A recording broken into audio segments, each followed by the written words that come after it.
para tambo con areo, que para tambo. Ok, para tambo con areo, que para tambo con areo, mano se caulou ma coupé.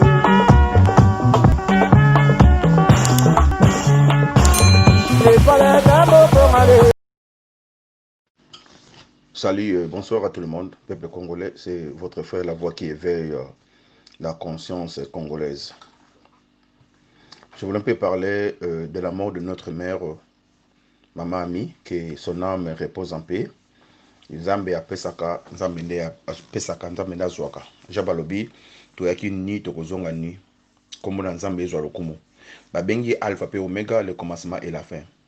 Je compatis avec la famille de Koffi Olomide, parce que biso nyonso topela ba mama. Oyebi soko kufeli mama te eza pasi po yeba pasi ya muta kufeli mama. Pasi ya muta kufeli mama na pasi ya muta kufeli papa, baza na pasi moko te. Po yoka pasi ya muta kufeli mama fo kufela mama. Pasi ya muta kufeli yaya na pasi ya muta kufeli leki, baza na pasi moko te. Po yoba pasi ya muta kufeli leki to yaya, fo kaka ozala na même diapason na ye. Je voulais un peu recadrer mon ami Koffi Olomide.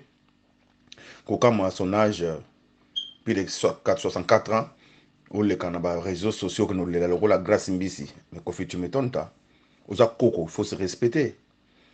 N'essayez jamais d'imaginer ma peine. Il n'y a pas de imaginer peine.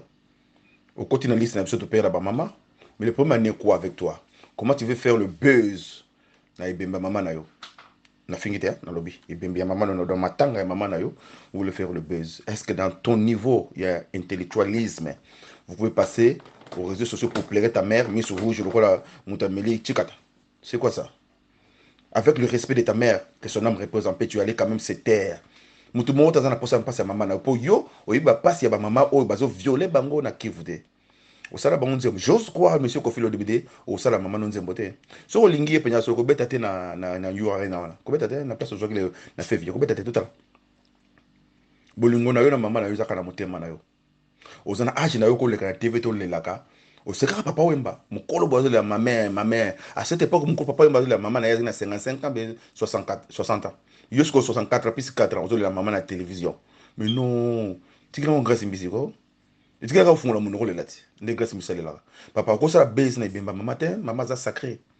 Vandanier, bateau, il faut maman. Je pense que tous ces gens-là qui sont en train de venir te voir, bazon est au tcholayo. Kofi, il passe à batouté. Tu vois, na saki audio mon naïf, ça va ok, l'ioiseau balouka na kate de botana. Oui, bien, on a bail calamité Yolanda. Sur mon voisin, Kofi, faites attention. On ne fait jamais la fête quand ça buse chez le voisin. Nazolo, on a tous ces peines. Maman, tia maman, a beaucoup de lions, a beaucoup de lions, bisu sur maman, na bisu. Mais le premier est toi, monsieur Koffi Olomide, répands-toi s'il vous plaît. Répands-toi. Mort et bandit au côté de Botanayo. Calamité papa qui n'est sur maman. N'a qui le tour, selon âge. Mais le gras mort. Mais il est temps, il n'est pas trop tard, mais c'est tard. En français, mieux vaut tard que jamais. Il y a des mères qui sont violées dans Kivu. Vous êtes parti au Rwanda pour dire que les femmes rwandaises sont les meilleures. Ce que vous avez maman, vous avez fait ça, mon bel aussi. L'ennemi de mon ennemi est mon ennemi. Je n'ai pas de problème avec les Rwandais. Mais tout ce qu'ils sont en train de faire avec les Congolais, ils le paieront d'une manière ou d'une autre. Ça, je vous le promets. Le Rwanda, je pense que vous allez subir des émissions de sud dans votre pays. Je vous promets. Si vous ne cessez pas de faire tout ce que vous êtes en train de faire là, vous allez subir la colère du peuple congolais. Je pense que ça sera génocide. Vous avez tué 12 millions avec votre complicité, le monsieur Éponge Kaname, moi, Marceline. Comment c'est possible que bazo violé ebo skizenga bazo zwanzete ba otia na nzota ba mama na biso ba congolaise. Toi tu passes ces gens là pour chanter vos stupides nzembo ou dire que les femmes congolaises c'est bon. Les gens be maman na maman on a Rwanda. C'est honteux hein, c'est vraiment honteux.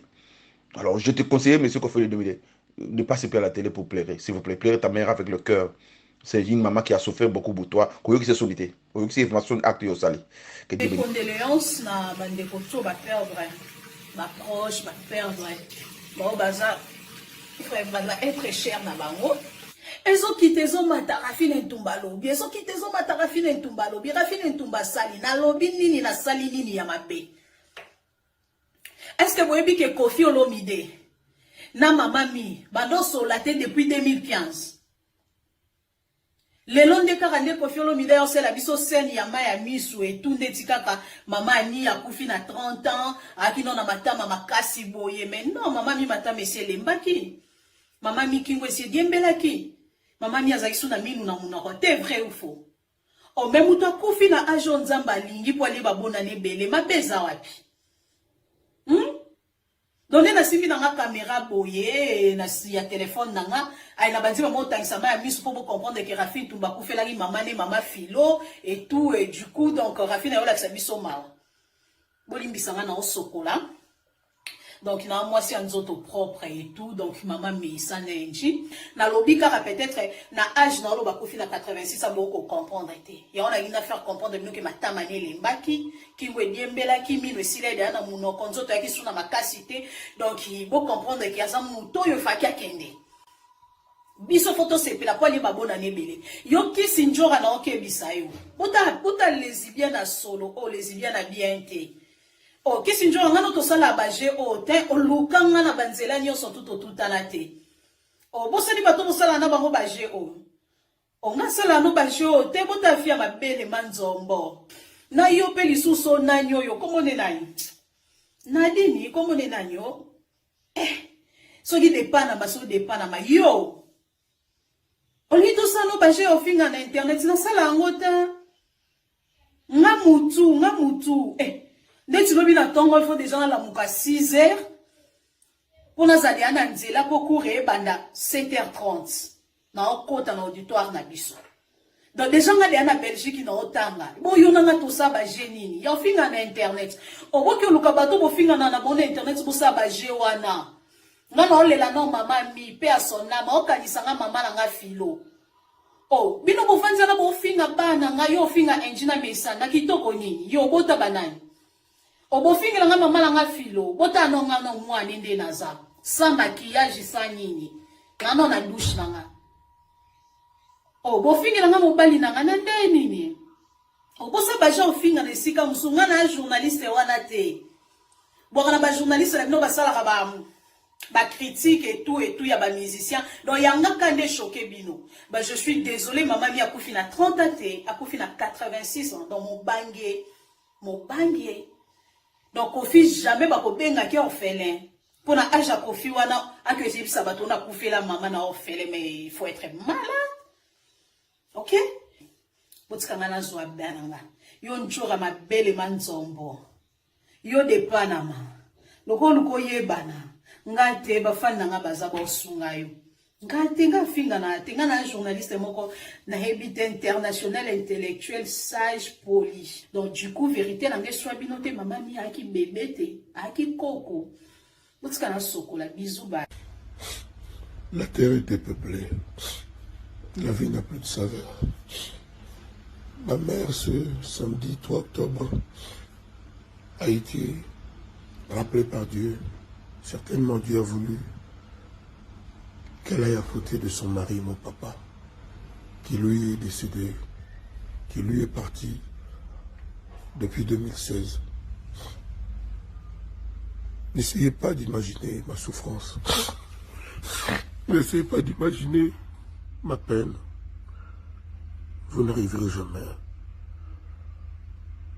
à en saisir la dimension. Je ne souhaite à personne sur terre de ressentir ce que je ressens aujourd'hui. Je ne savais pas que ce serait ainsi. Mais, mes amis, de partout où vous êtes, pour ma mère, pas de requiem. Ma mère, je l'aime. Ma mère sera toujours là. Sera toujours là. N'imaginez pas ma peine, c'est pas la peine. Voilà. Merci pour vos encouragements. Merci. J'espère que Dieu fera que je puisse trouver les ressources pour être encore Kofi le reste de ma vie. Mais je sais que maman, là où elle est, elle va tout faire pour que son fils tienne debout. Voilà la famille. Neni ozo lelo on a répété au filmer. Ozo lela mozo filmer. Au bon ici quoi? La terre était peuplée. La vie n'a plus de saveur. Ou bah tu me souviens à Koufeli Moutou. Ailleurs on a réseaux sociaux. Oh. La terre était peuplée. La vie n'a plus de saveur. Ndenge on a répété au filmer. Coucou, boya ebele na sous les baobab.